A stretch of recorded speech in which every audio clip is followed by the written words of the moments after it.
Welcome back to the Flinching Moves only challenge.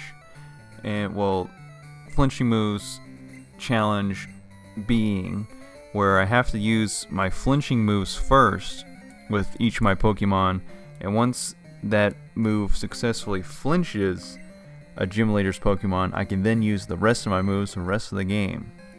Or rest of the battle, no matter what happens.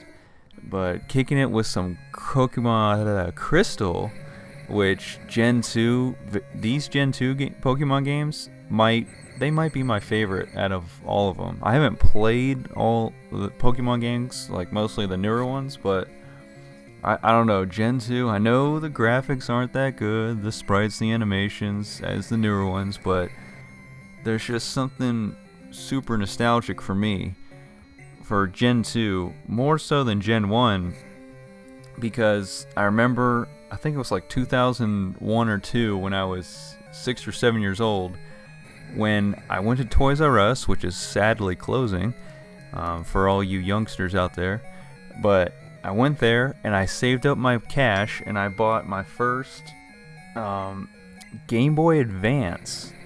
It was it gray? No, it was like that, like, it was kind of clear and it showed all the wiring underneath the plastic. Kind of that bluish clear one.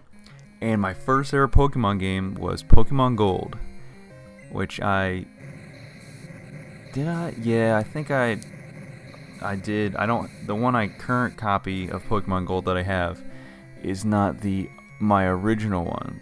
But anyways, we're doing the Flinching Moves challenge. We're having a great time. Sudowoodo has a great set of flinching moves. He has Rock Slide and Low Kick. And it's just, and now we're about to learn Feint Attack, which is not a flinching move, but for a rock type, to be able to learn a rock type move, a fighting type move, Thunder Punch, Thunder type move, and a dark type move with Feint Attack, this Sudowoodo is like just very rounded out now at level 37. And who else we got? Oh, the mighty Kingdra, and I think I send out Gyarados? Yeah. Now, that's a shiny Gyarados, which it's just super easy, as you guys know, to get in the Gen 2 games. But he just looks so awesome, like, you can't deny that. And I got Twister, and I believe this will be super effective because Kingdra gains the Dragon type with its primary water type. Yes, it's super effective, but it just doesn't do that much damage. So, I mean, that's alright because it is a flinching type move. And in this matchup here, it's kind of like my go-to move anyways against Kingdra, because I have Waterfall and Whirlpool. And, like, you know, putting those water type moves against a water and dragon type that barely does any damage at all. So we'll just keep hitting it with the Twister. And this, yeah, I mean, I mainly am still playing these games to make these videos, or I have one friend that we're doing a playthrough of all of the games. We're still on Red and Blue, and every week we meet up and we put the link cable in, as you guys remember, super nostalgia, and we trade or battle. We have a battle every week, but if we want to trade, you know, get that Haunter into a Gengar, or that Machoke into Machamp, or what other ones? There was Kadabra into Alakazam, and there's got to be one more. I'm totally blanking on it right now. I know there's one. I thought there was 4 of them. Machoke into Machamp, Kadabra and Alakazam,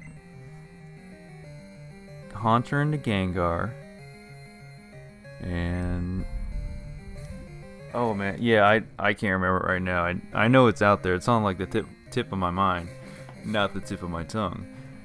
And Kingdra just used Hyper Beam, and then of course Leader Clair's like, let me throw out a Hyper Potion, and I'm just gonna be biting this Kingdra with my Feraligatr.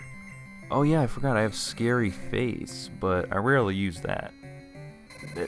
I love that Hyper Beam animation. In Gen 2, it's crispy. It's just good. it's just, I mean, if I was using Hyper Beam, I'd be so satisfied using it like that. And now that I got the flinch there, I'm gonna switch over to strength so I can like do some more damage. And Kingdra is like, I'm gonna use smokescreen even though I have Hyper Beam. And I'm like, well, thank you. I tip my hat to you because, and then I miss. And then that Hyper Beam is just destroying me. And I'm only 4 levels below Kingdra, but still, like, I thought Hyper Beam would do more damage. And I know that when you each gym badge you get, it boosts your Pokemon stats, but that is not. I was about to say that was it and get on out of here, but she sent out the Kingdra early, and now we gotta face another Dragonair, and I think a second one after that. Yeah. So level 37, and oh wow, yeah, these Dragonairs know Thunderbolt, and I think they also know Ice Beam, or at least that one of them does.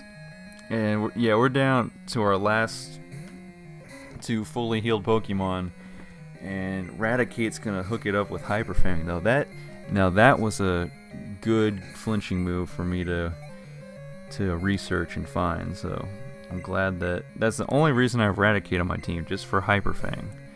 Because some of these other flinching moves are pretty weak, but that's a nice strong move. Plus Raticate can learn Iron Tail, a normal type learning a steel type move. It's pretty cool, right? And of course, Thunder Beam, yep, there's the Ice Beam.